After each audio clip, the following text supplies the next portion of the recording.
but you'll find where you are. All of the blind men in the dark follow you till you know where you go.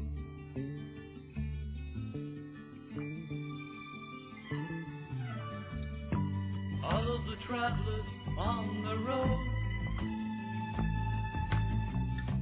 put down their burdens to see where you go. All of the mortals with their load follow you anywhere, follow you, do you know where you go?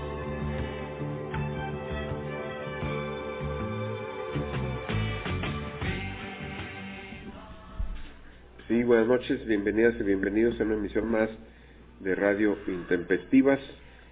Vamos a trabajar hoy con un tema muy peculiar debido a un malentendido que tuvimos. Comento de manera muy rápida, pero en el portal de Proceso viene un texto que trabaja sobre la agrohomeopatía, ¿sí? A mí me pareció interesante, lo propuse a la mesa, contactamos un homeópata para que estuviera por acá, pero hubo un malentendido y ya no pudimos confirmar la asistencia de este homeópata para que nos hablara de los prejuicios que hay sobre la homeopatía y los fundamentos de la homeopatía, así como sus alcances y lo que se puede lograr con ella, pero como no está y tenemos incierto de que llegue o no llegue debido a este malentendido, pues vamos a tocar otro tema. Y dejamos pendiente este tema de la agrohomeopatía y la homeopatía con relación a la cuestión de la medicina y la salud y la curación, y preferimos que esté presente aquí este homeópata para discutir con él todo lo relativo a lo que hay sobre la homeopatía. Le doy la bienvenida a mis compañeros, a Iván y Armando, que están por acá, y vamos a tocar la recepción de Nietzsche en México, ¿no? Es el tema que tocaremos de manera general, y bueno, hay cosas interesantes sobre ese tema. Sí, buenas noches, esperamos que el programa de hoy sea de su agrado. Hola, buenas noches, muchas gracias por acompañarnos. Bueno, este tema que ha sido poco trabajado, creo, de cómo ha sido leído Nietzsche en México, y que sorpresivamente tiene una lectura bastante pronta en la historia de México, en la historia del pensamiento en México, ¿sí? Y con autores también lamentablemente poco trabajados, ¿sí? Poco estudiados, inclusive casi me atrevería a decir que se ha valorado poco la obra de ellos, ¿no? Y tienen poca presencia en las escuelas, en las universidades, ¿sí? Estamos hablando de Jorge Cuesta, estamos hablando de Alfonso Reyes, estamos hablando de Antonio Caso, ¿sí? Como los pensadores más representativos de esta camada de intelectuales mexicanos que abrieron toda una perspectiva en el México de principios del siglo XX, ¿sí? Y que no están tan presentes. Yo inclusive recuerdo muy bien que le escribí por allí a una alumna de letras, ¿sí? Que tan presentes estaban en la carrera de letras estos pensadores, y bueno, nunca recibí respuesta de esta alumna. Mañana la veré físicamente y a ver qué me comenta, y ese es el tema que trabajaremos hoy, ¿no? Sí, como comenta el profesor Mancilla, Nietzsche recibe una lectura temprana en México. Alfonso Reyes comenta que Justo Sierra es el primero que cita a Nietzsche en México, no da más referencia, que aquí habría que investigar en qué tono lo cita Justo Sierra, qué obra cita Justo Sierra. Y por el lado de Alfonso Reyes, desde sus escritos más tempranos, hay referencia a la obra de Nietzsche y a este filósofo alemán. Un discurso que da como integrante de la Asociación de Alumnos de la Escuela Preparatoria Nacional. Quizá estamos hablando del Alfonso Reyes, que andaría entre los 16, 17 años de edad, hace una mención, así habló Zaratustra, donde invita a los alumnos a que no sean poseídos por el espíritu de la pesadez, ese enano que no permite, en este sentido, poder vivir la vida plenamente. Y el discurso es un discurso a una invitación así, que a fomentar o a vivir la ciencia gaya, ¿no? La ciencia alegre y no ser poseídos por la tristeza. A una invitación a que se vivan las ideas, ahora sí que plantadas en la vida, y no se vivan las ideas en gris. En este sentido estamos hablando ya que alrededor de 1910 ya hay una lectura pues profunda de Nietzsche, se le estudia también, o sea, por medio de la obra de Alfonso Reyes. Sabemos que con Pedro Enríquez Ureña empiezan a estudiar a Nietzsche, y cita en otro de sus escritos Alfonso Reyes, donde trata de enmarcar esta época histórica en la cual ellos empiezan a estudiar otras filosofías que les permitan posicionarse desde otro lado que no sea el positivismo, como están estudiando. Cita una carta de Pedro Enríquez Ureña donde hace mención de que están estudiando a varios filósofos, entre estos a Nietzsche, y luego entre signos de admiración, y lo estaban estudiando en serio, cosa que llamaba la atención de algunos círculos que no consideraban a Nietzsche filósofo, ya no digo en México, sino en la misma Alemania o en Europa se le consideraba profeta, poeta, pero no filósofo, y aquí ya se le estudiaba desde ese plano. En la obra de Reyes hay una mención constante a Nietzsche. Podríamos quizá aquí enmarcar algunos campos en los cuales hace uso de la obra de Nietzsche. Lo recupera mucho a la hora de hacer menciones en torno a la cultura griega, se sirve del escrito de Nietzsche, ¿no? Del nacimiento de la tragedia, y recupera bastante las ideas de Nietzsche en este sentido. Hay también en este punto un conocimiento que permite avisorar, pues, ya en la lectura de Alfonso Reyes, un planteamiento perspicaz. Cuando está hablando en torno a los poetas, y es curioso, o sea, él trata a Nietzsche como pensador y a la vez también como poeta, refiere que no se puede juzgar al poeta por lo que escribe, no se le puede achacar las palabras del todo al poeta en este sentido, y nos dice, es como si quisiéramos juzgar a Nietzsche a partir de lo que escribe. O sea, Nietzsche utiliza máscaras a la hora de escribir, y ya Alfonso Reyes tenía esto claro, y esto no es cualquier cosa, ¿no? Ya es tener un ojo agudo para poder acercarse a la filosofía de este pensador alemán. Sí, quizá valga la pena, reforzando esta cuestión de Alfonso Reyes, hablar un poquito de Jorge Cuesta, ¿no? Jorge Cuesta es un pensador poco conocido en México, ¿no? Que también da muestra de una lectura muy atenta, muy interesante sobre Nietzsche, ¿sí? Y que implica que muy pronto en México Nietzsche es recibido, leído, y es utilizado como un medio para, sobre todo, deslindarse del positivismo, ¿no? Jorge Cuesta tiene varios textos sobre Nietzsche, pero a mí me gustaría resaltar aquí un pequeño ensayito que tiene, que se llama Nietzsche y la psicología, ¿sí? Donde da muestra de una lectura muy sagaz, muy profunda, muy pertinente, inclusive todavía hoy día, de Nietzsche, donde rescata algunas cuestiones fundamentales, sí, que tienen que ver con esa agudeza de Nietzsche como psicólogo, ¿sí?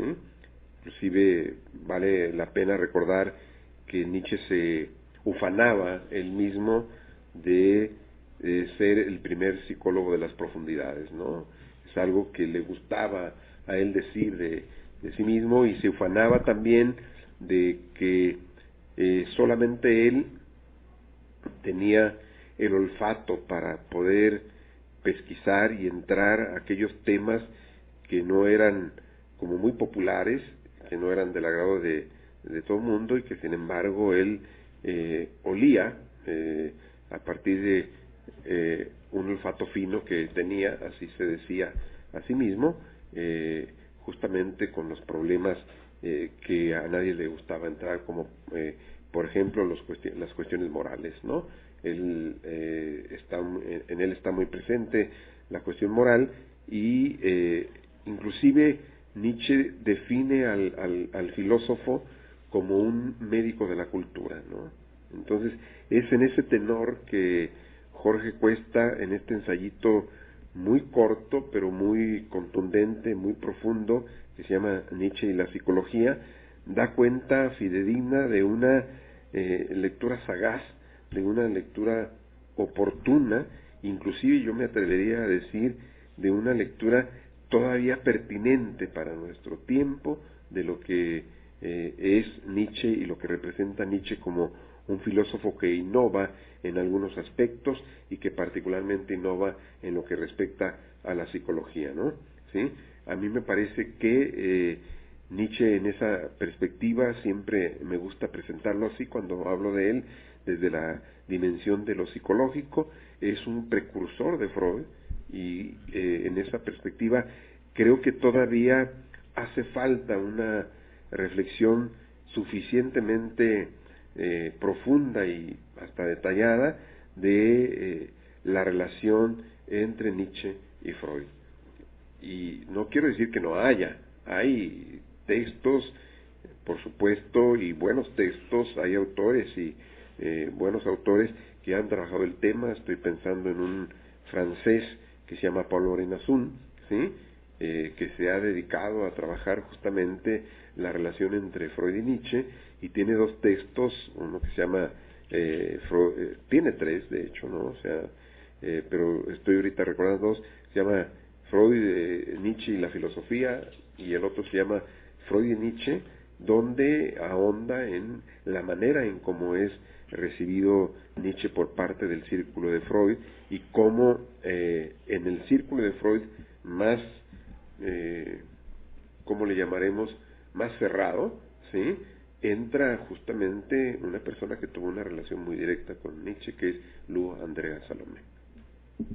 Sí, claro, y a mí me gustaría también destacar que el momento histórico, ¿no?, en el que Nietzsche se presenta en México, que como bien lo menciona mi compañero Armando, pues se ve envuelto en este conflicto, ¿no?, en el que apenas la República se está tambaleando, la República Mexicana, y no hay una cohesión además, ¿no? Y con este conocimiento de Nietzsche, que fue 10 años más o menos después de su muerte, está también inmerso y paradójicamente en un contexto en el que el positivismo estaba muy fuerte en México, ¿no? Y que de alguna manera enraizaría aún más al paso de los años. Y lo digo paradójicamente porque Nietzsche, pues evidentemente es todo lo contrario, ¿no?, a estas nociones tan absolutistas y cerradas de lo que fue el positivismo, ¿no?, por lo menos en México. Entonces, en ese sentido, pues me parece que no podría asegurarlo, creo que eso se lo voy a dejar a los historiadores, ya le cargamos la mano a los historiadores desde la vez pasada, pero hasta qué punto también la influencia de Nietzsche en ese sentido ante un positivismo que avanzaba con tanta fuerza en México, porque como lo sabemos, desde Europa llegaba muchas veces directamente cierto tipo de filosofías, aunque a veces llegaran un poco más tarde, pero llegaba. ¿Hasta qué punto Nietzsche también, o los textos de Nietzsche que son demoledores ante este tipo de posturas, fueron un paso también para que se cambiara esta noción positivista, ¿no?, en el propio país, en México, ¿no? Entonces, no lo sé, pero creo que también sería interesante observar cómo ha cambiado esa noción a manos del propio Nietzsche, ¿no?, aquí en México, a pesar de que ya había fallecido, ¿no?, en el año 1900.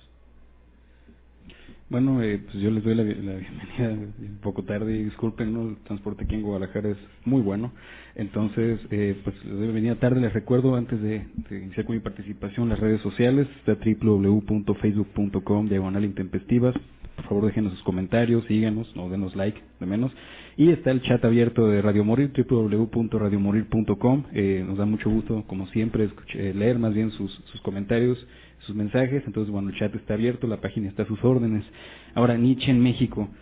Nietzsche fue uno de los considerados pensadores de la sospecha, uno de los grandes pensadores de la sospecha. Aquí en México, de alguna u otra forma, y yo quisiera ponerlo en un ámbito más local, la figura de Nietzsche de alguna u otra forma ha tomado un poco de relevancia precisamente por la figura de una persona que ya falleció, que es el padre Jorge Manzano, ¿no?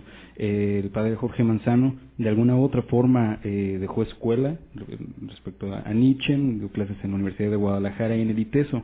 La figura que Jorge Manzano nos proponía de Nietzsche es con sus asegúnes, ¿no? Esta es la interpretación, pero era un Nietzsche que rescata de alguna u otra forma nociones que él veía que las había en el cristianismo, de menos en algún tipo de cristianismo, de esto de los espíritus, esto de los estados dionisíacos, esto de, y así lo voy a poner en estos términos, esto de lo insondable, que es lo caótico, ¿no?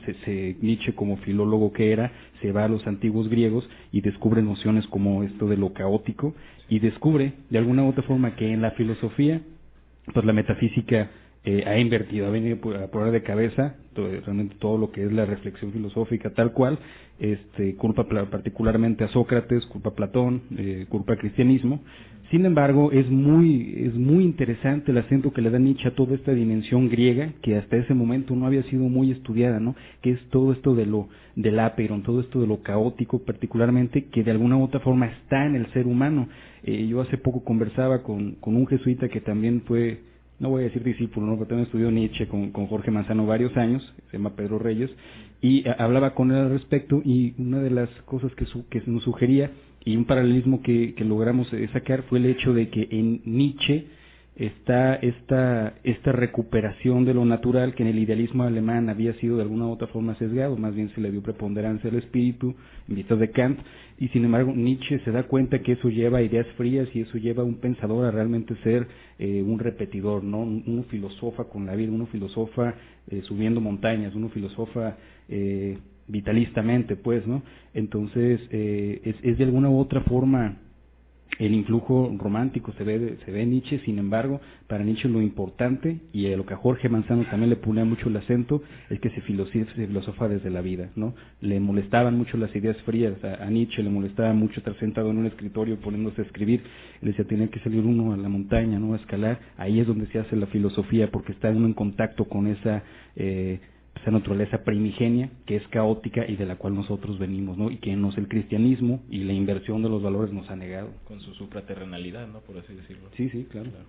Bueno, creo que es tiempo de irnos a nuestro primer corte y creo que tenemos música de Nietzsche, ¿verdad? Sí, así es. ¿No? Los trabajos de piano de Nietzsche.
Muy bien, les damos la bienvenida nuevamente a su programa Radio Intempestivas. Esto que acabamos de escuchar es música de Friedrich Nietzsche, que bueno, pues también era pianista, ¿no? A pesar de que haya gente que diga que era muy malo, y a mí no me parece. Es una música, ya comentamos fuera de micrófono, muy melancólica, ¿no? Pero bueno, a mí me parece muy buena. Y bueno, seguimos en esta discusión. Antes de dejar la palabra a mis compañeros, nuevamente las redes sociales, www.facebook.com/intempestivas, y el chat está abierto, www.radiomorir.com, y bueno, continuamos con la discusión sobre Nietzsche. Bueno, quedaron dos temas a partir de la reflexión. Uno es la cuestión del positivismo. Efectivamente, los intelectuales mexicanos de finales del siglo XIX y principios del siglo XX son positivistas, ¿sí? Y de hecho, la estructura educativa de México se genera a partir del positivismo. Justo Sierra es, en ese sentido, el ministro de Educación, que viene y pone toda una base que me parece sigue ahí de alguna manera, ¿sí?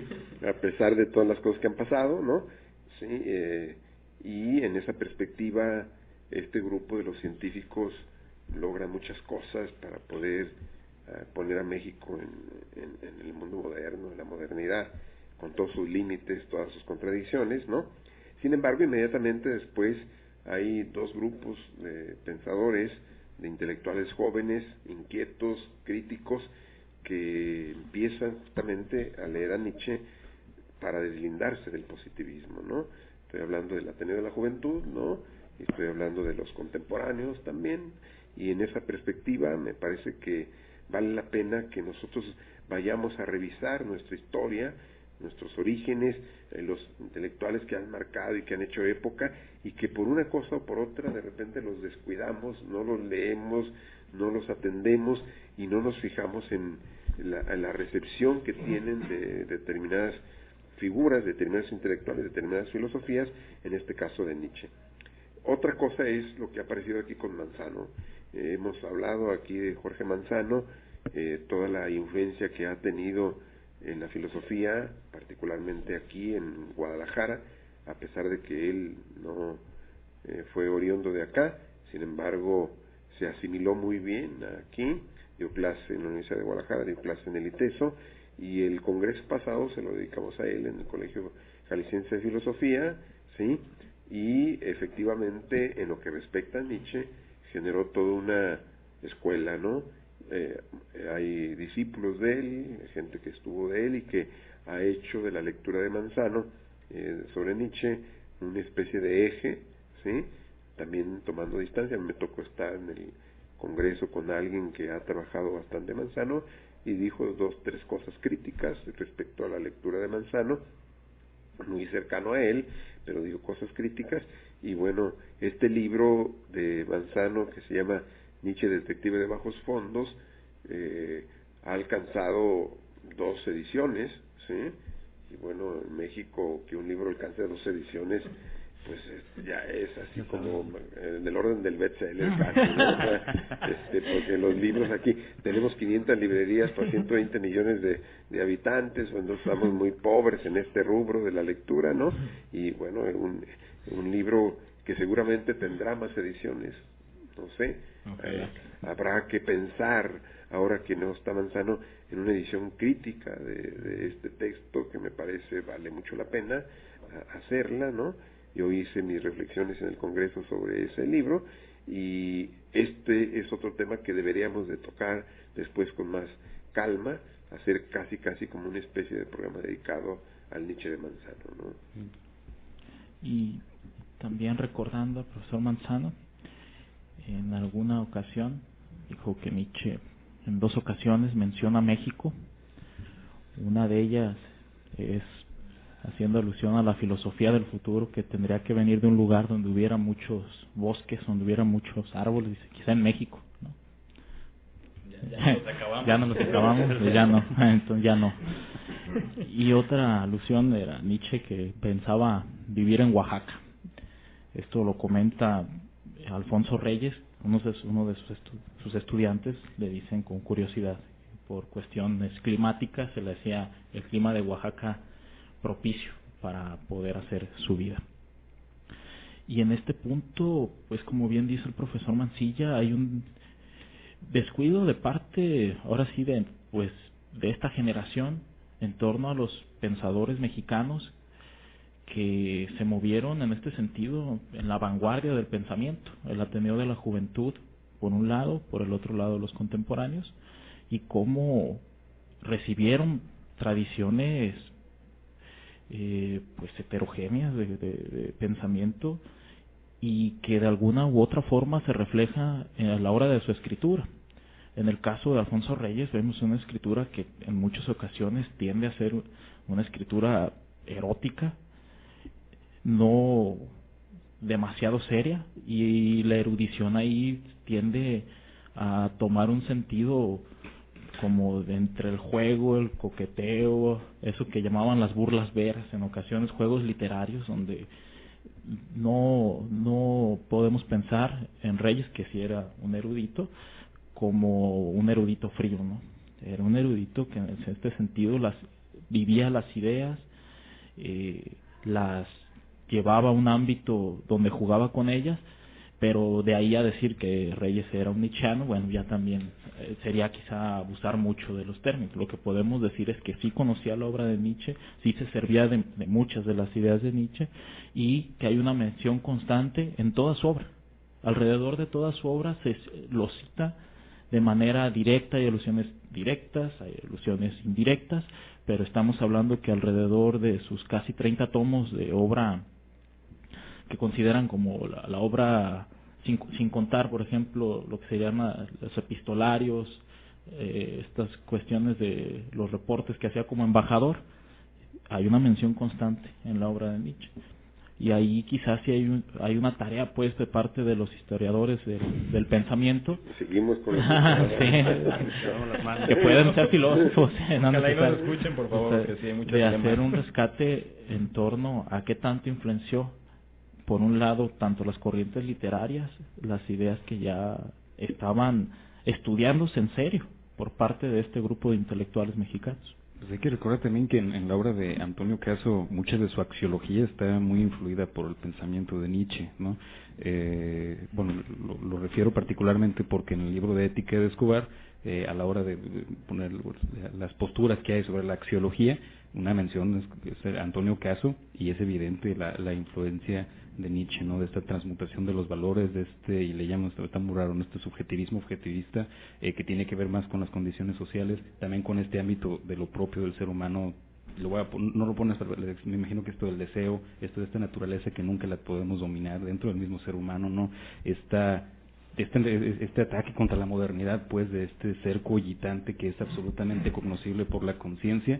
Antonio Caso es uno de esos pensadores que decía que no, y que pues no le vino de la nada, ¿no? Evidentemente la influencia de Nietzsche está tácita, por ejemplo, en la axiología de Antonio Caso.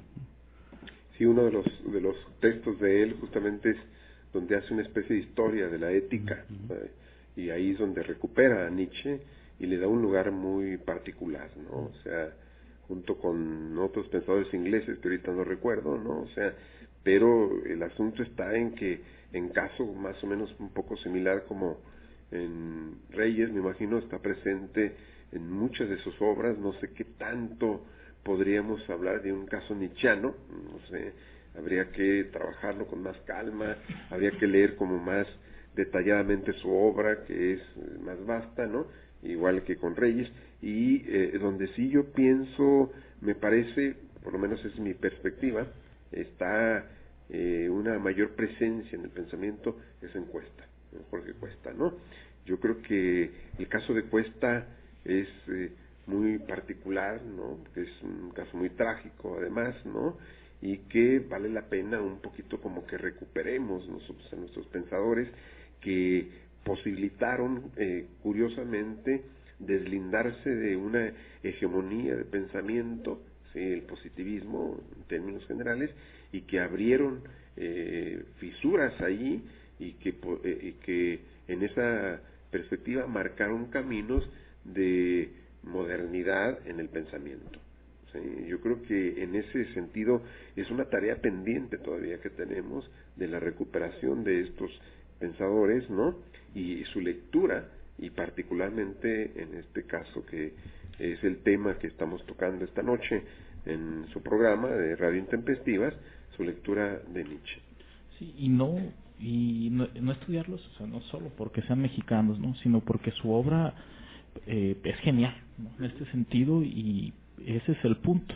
O sea, más allá de que sean mexicanos, hay toda una capacidad textual, una capacidad de hilar ideas que nos permitirán en este caso situarnos desde una forma distinta a la hora de pensar, a la hora de trabajar problemas de filosofía, de historia, etcétera, pero es precisamente por eso, o sea, es estudiarlos porque permean pues genialidad, no porque sean propiamente mexicanos. Sí, pues el localismo, ¿no? Es que tienen estos autores una profundidad filosófica que de alguna u otra forma pasa desapercibida en la academia, y no, para nada, no es nada desdeñable, y es, bien dices, ¿no? Tienen como que toda una riqueza textual, ¿no? Y una profundidad filosófica que bueno, alturas eurocéntricas, por así decirlo, ¿no?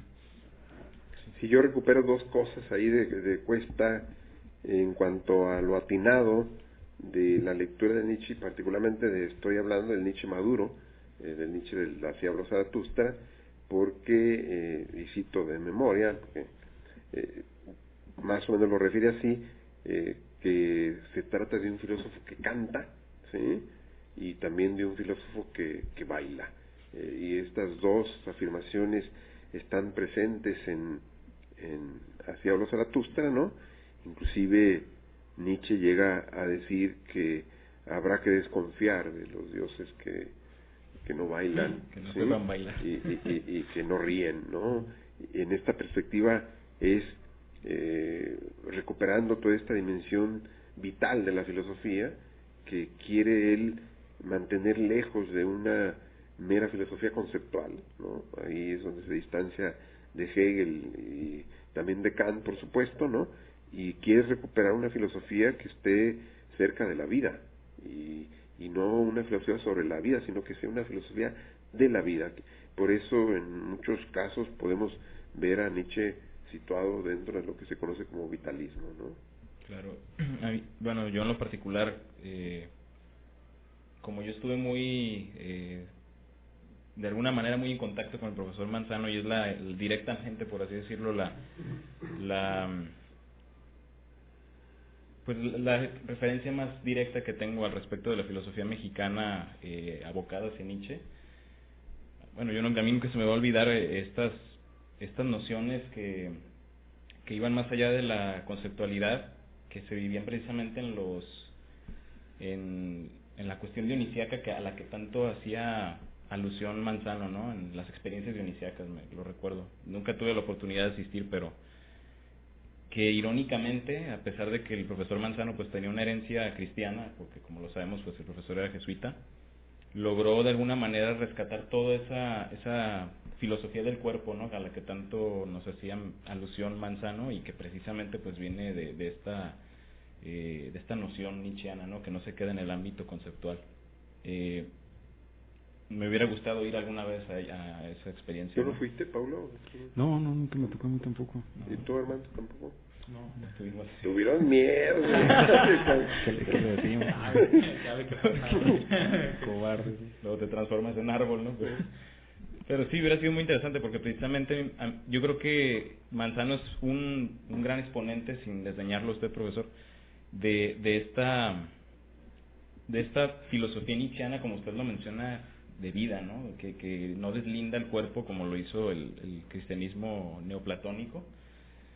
Y me parece que Manzano también en ese sentido ha tenido una influencia, como lo dijo Pablo hace unos momentos, pues una influencia a nivel en nuestra ciudad, en Guadalajara, a pesar de que el profesor pues era de Puebla.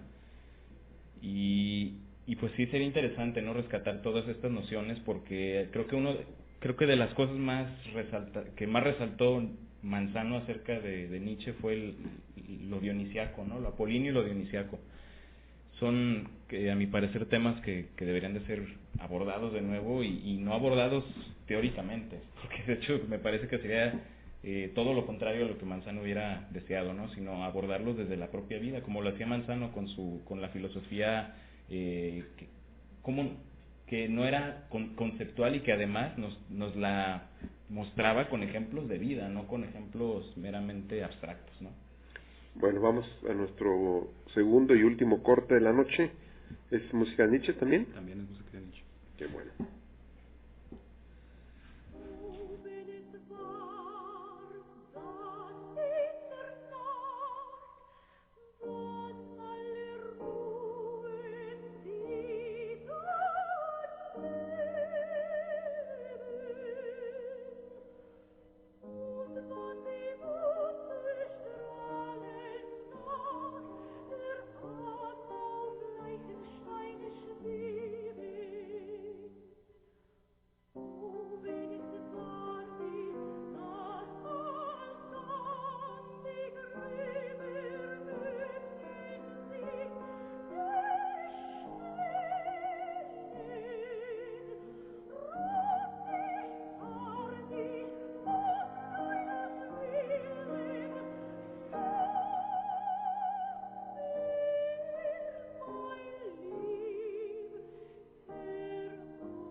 Bueno, estábamos hablando de esta lectura de Manzano también sobre Nietzsche, que pone el acento no en la conceptualidad, sino en la dimensión vital y corporal. No se nos olvide que una de las grandes propuestas que hace Nietzsche tiene que ver con la cuestión del cuerpo, ¿no? Y de hecho la deconstrucción del cristianismo pasa por la deconstrucción del cuerpo, por el criticar la idea cristiana del cuerpo. Y hay un filósofo francés que me gusta mucho que lleva a extremos radicales justamente esta idea, que es Jean-Luc Nancy con su Corpus, ¿no? Donde hace y una propuesta ahí de una antología del cuerpo muy muy peculiar. Pero estamos hablando de la obra de teatro de Manzano, que a mí en lo personal no me tocó la suerte de verla. La vi anunciada por ahí en un momento dado y vine con mucho entusiasmo y se suspendió la función, ¿no? Entonces no me tocó verla y me tocó oír una disertación de Manzano sobre Nietzsche excelente, ¿sí? Que no comparto, insisto, su lectura de ver a Nietzsche como cristiano, ¿verdad? Pero era un gran conocedor de Nietzsche y conocía bastante bien su pensamiento, y en esa perspectiva me quedé con las ganas de ver la obra de teatro, pero Paulo creo que sí la vio. Sí, yo vi la primera obra, ¿no? Que fue por ahí de octubre del 2007, que la presentó en la RUPE, en el ITESO. Luego aparentemente la modificó, le hizo unas modificaciones, estuvo 2008, 2009 por ahí de gira, y ya no logré yo ver esas, y me pasó lo mismo que usted, yo también estaba muy ilusionado y parece llovió y la cancelaron, ¿no? Fue de hecho aquí en el museo. En el Museo de la Ciudad. Museo de la Sí, Ciudad. sí. Pero, bueno, la que me tocó ver, y yo muy joven, fue mi primer semestre de filosofía. Pues fue una obra que de alguna u otra forma te dejaba pasmado, porque sí era muy, así lo voy a poner, ¿no? Yo no estoy muy familiarizado con el teatro, muy corporal, ¿no? El actor que representaba la figura o las figuras de Nietzsche, ¿no? El Zaratustra, etcétera, era muy apasionado en su actuación.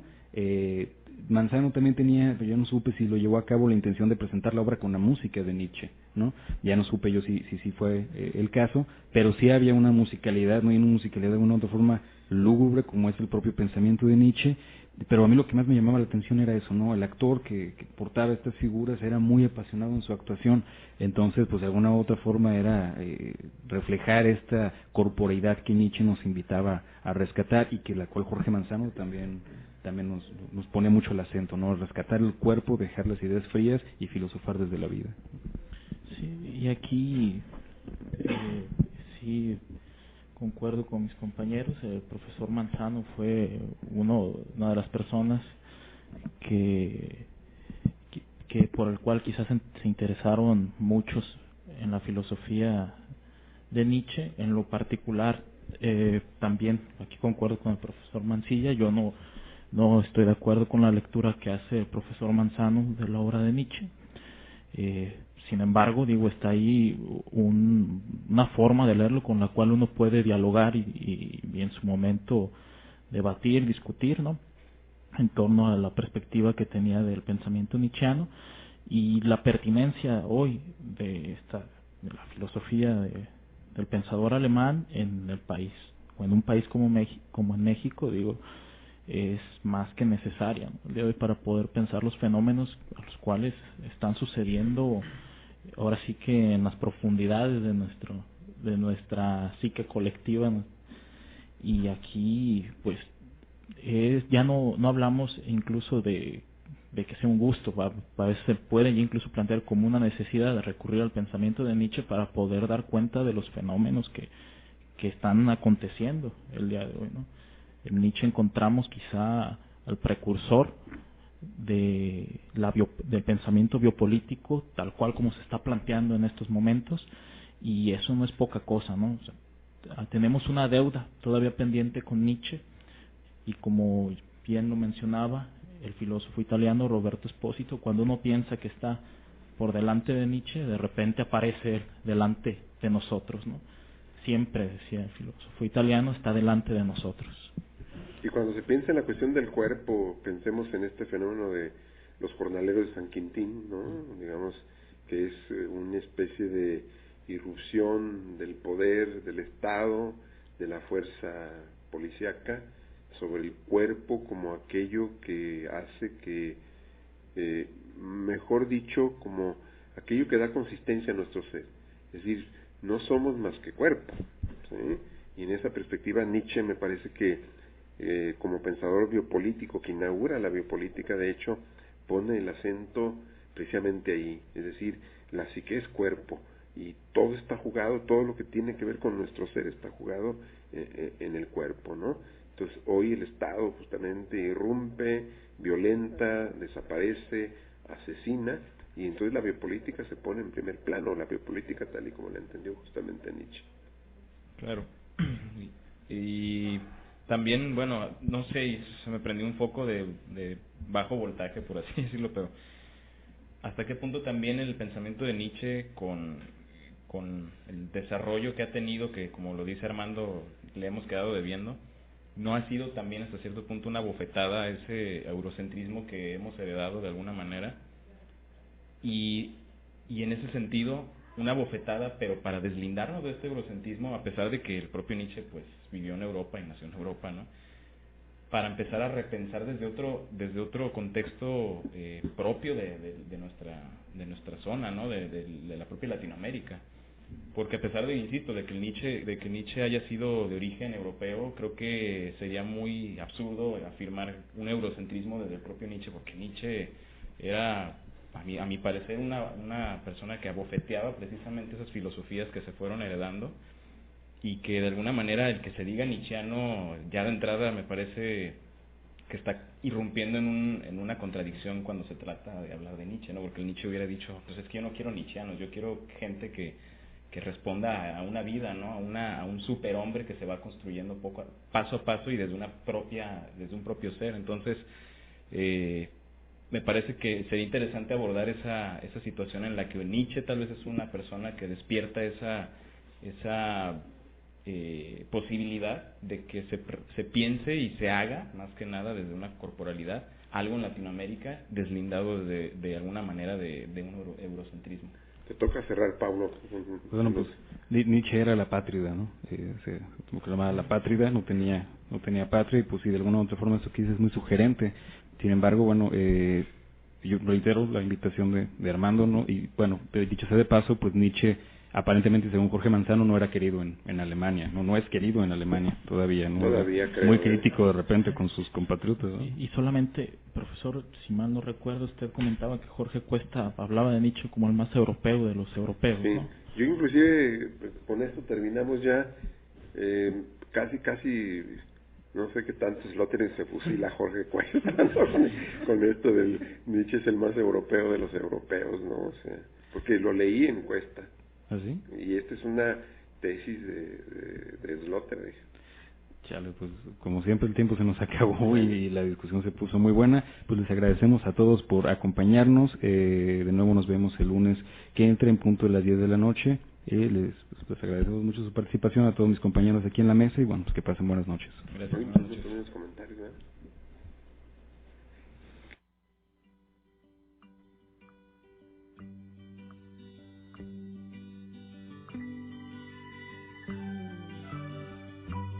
All of the children in the park